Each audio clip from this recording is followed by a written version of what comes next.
News, सच जरूरी है।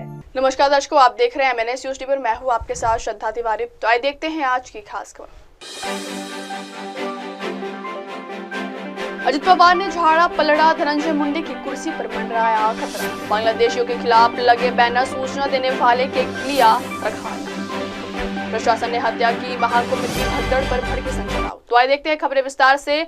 अजित पवार ने झाड़ा पलड़ा, धनंजय मुंडे की कुर्सी पर मंडराया खतरा। पेड़ के मसजोग गांव के सरपंच संतोष देशमुख की हत्या को लेकर कैबिनेट मंत्री धनंजय मुंडे की कुर्सी खतरे में है। सूत्रों से मिली जानकारी के मुताबिक सीएम देवेंद्र फडणवीस मुंडे के भविष्य को लेकर कड़ा फैसला कर सकते हैं। मुंडे डिप्टी सीएम अजित पवार गुट के हैं, इसलिए उन पर भी दबाव बढ़ता जा रहा है। सामाजिक कार्यकर्ता अंजलि दमनिया ने मुंडे के खिलाफ अजित को अहम दस्तावेज सौंपते हुए विवादित मंत्री को कैबिनेट से बर्खास्त किए जाने की मांग की थी। उन्होंने यह भी दावा किया कि डिप्टी सीएम ने विश्वास दिलाया है कि वे मुंडे का इस्तीफा लेंगे। वहीं अपना मंत्री पद बचाने के लिए मुंडे भी एड़ी चोट का जोर लगा रहे। ऐसी रिपोर्ट है कि उन्होंने एक बार फिर अपने पक्ष में सीएम को अवगत कराया है। मीडिया से बात करते हुए डिप्टी सीएम अजित ने कहा कि अंजलि दमनिया ने मुझे कुछ दस्तावेज सौंपे हैं। मैंने कैबिनेट मीटिंग के बाद मुख्यमंत्री से चर्चा की है। मैं इन दस्तावेजों का निरीक्षण कर रहा हूं। इसके साथ सरपंच हत्याकांड में 3 जांच चल रही हैं। इसमें CID व SIT की जांच शामिल है। उन्होंने कहा कि संतोष देशमुख हत्याकांड मामले की जांच में जो भी दोषी पाया जाएगा उसे फांसी की सजा मिलनी चाहिए। बीजेपी विधायक सुरेश धस ने कहा था कि मुंडे का इस्तीफा मुख्यमंत्री फडणवीस को नहीं बल्कि अजित पवार को लेना चाहिए। इस पर डिप्टी सीएम ने कहा कि इस बयान से मेरा कोई लेना देना नहीं है। मैं महागठबंधन सरकार में बीजेपी के साथ हूँ, इसलिए मैं बीजेपी के वरिष्ठ नेताओं से चर्चा कर रहा हूँ। अगली खबर, बांग्लादेशियों के खिलाफ लगे बैनर, सूचना देने वालों के लिए रखा इनाम। बांग्लादेशी नागरिकों की शिनाख्त कर उनको पकड़ने का अभियान गृह मंत्रालय के आदेशानुसार पुलिस ने शुरू कर रखा है। सूचना है कि पिछले लंबे समय से उल्लासनगर में कई बांग्लादेशी नागरिक अवैध रूप से रह रहे हैं। जिसके बाद पुलिस ने उल्लासनगर क्राइम ब्रांच तथा शहर पुलिस ने अब तक 13 बांग्लादेशी नागरिकों को गिरफ्तार किया है। शिवसेना के वरिष्ठ नेता तथा शहर प्रमुख राजेंद्र सिंह भुल्लर उर्फ महाराज ने शहर में कुछ बोर्ड लगाकर शहरवासियों से सार्वजनिक तौर पर अपील की है कि वे शहर में बांग्लादेशियों के रहने की जानकारी दे और इनाम पाए।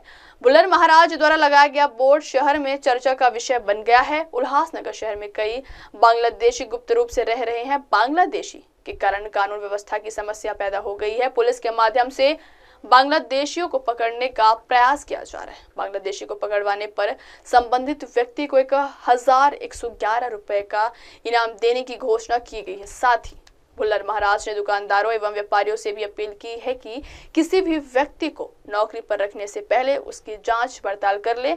जब इस संदर्भ में स्थानीय पत्रकारों ने उल्लासनगर परिमंडल 4 की DCP सचिन गोरे से बात की तो उन्होंने कहा कि उक्त बैनर को लेकर भुल्लर महाराज को नोटिस देकर बैनर को तत्काल हटाने को कहा गया है।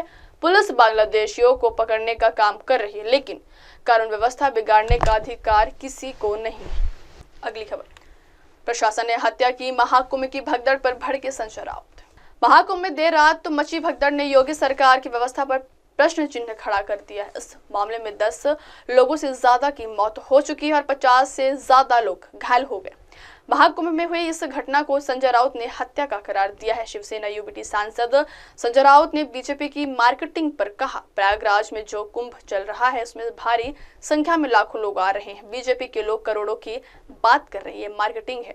करोड़ों लोग आ रहे हैं, ये बीजेपी की कोशिश है, ये उनकी प्रचार यंत्रणा है। करोड़ों लोगों को लाओ और हमारा काम देखिए, उनके प्रचार का तरीका है। महाकुंभ में भगदड़ पर शिवसेना सांसद संजय राउत ने कहा, कुंभ आस्था का विषय है, वहां श्रद्धालुओं के लिए क्या व्यवस्था की गई है। महिलाओं को सड़कों पर सोना पड़ रहा है। अखिलेश यादव के कार्यकाल में कुंभ में सबसे अच्छी व्यवस्था थी। जब केंद्रीय मंत्री और VIP आते थे तो व्यवस्था पर दबाव पड़ता है। 10 से ज्यादा लोगों की मौत हो चुकी है। मेरा मानना है कि इन मौतों के लिए प्रशासन जिम्मेदार है। अब वक्त हो चला दर्शकों ब्रेक से लौटने के बाद देखिएगा देश और दुनिया की तमाम बड़ी खबरें। बने रहिए MNS न्यूज टीवी पर। नमस्कार। MNS न्यूज ला पुढील वाटचाली स्कूप आप देख रहे हैं MNS न्यूज, सच जरूर।